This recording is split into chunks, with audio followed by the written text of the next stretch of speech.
السلام علیکم ورحمۃ اللہ وبرکاتہ. عزیزانو،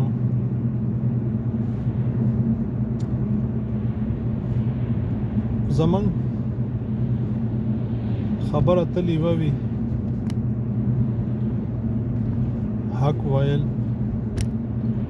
په حق ودرېدل، خپل او د بل حق پیژندل، خپل ځان، خپل کورنۍ، خپل رور، خپل ترزوی، خپل عزیز، خپل ګاونډي پیژندل او دښمن پیژندل. ځان نه دومره ژوي نه جوړول چې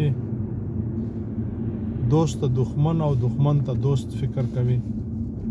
لکه موږ چې ګورو، تاسې باور وکړئ چې ژوي په دې باندې پوهېږي چې د پښتنو دښمن څوک دی، لیکن ډېر پښتانه داسې دي چې د دښمن تر شا ولاړ دي، زنده باد ورته وایي، مالش ورته کوي، چاپي ورته کوي.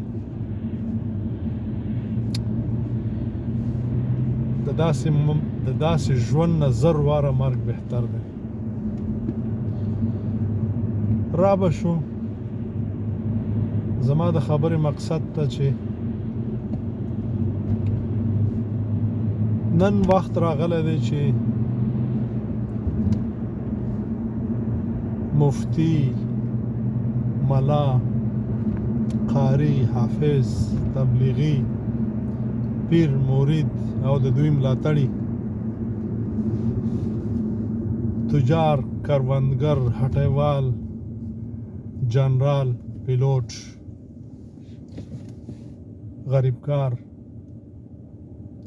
ښه او بد ټول سره لاس یو کړو که ژوند غواړو، او که نه غلامي غواړو او په غلامۍ کې ژوند غواړو، خپل رور وژل غواړو، خپل وطن په بل ورانول غواړو،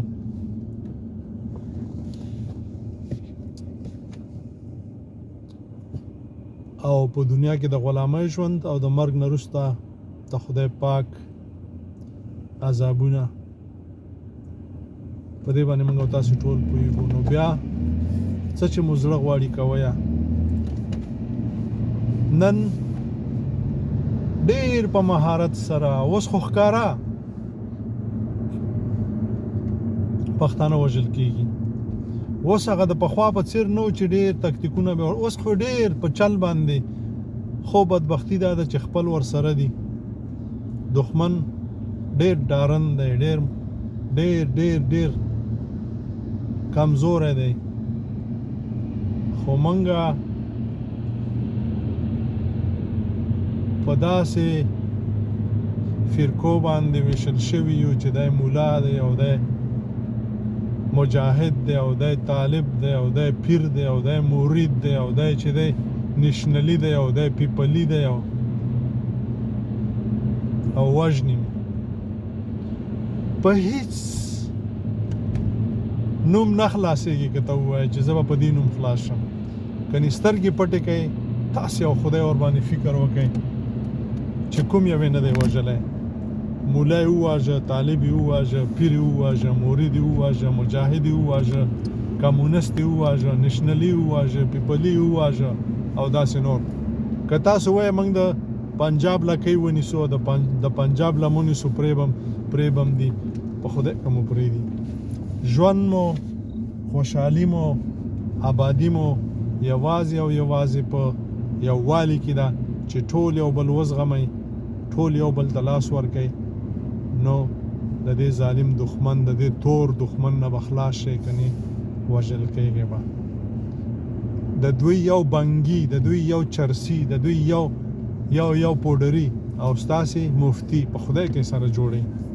کنې هم لیدل یو قاتل، یو ظالم، یو د خدای دشمن آزاد ګرځي، او ستاسو زمریان چې دی په بندونو کې پراته وژل کېږي، او څوک معلوم نه دی، نامعلوم راغی وی واژه. که سره یو نه شئ، د بد نه بدترې در باندې را روانې دي. لاسونه سره ورکړئ، یو بل وزغمئ، ټول د مفتی او د مولا نه واخله تر ډمه پورې به لاسونه ورکوو که ژوند غواړو. السلام علیکم ورحمت الله.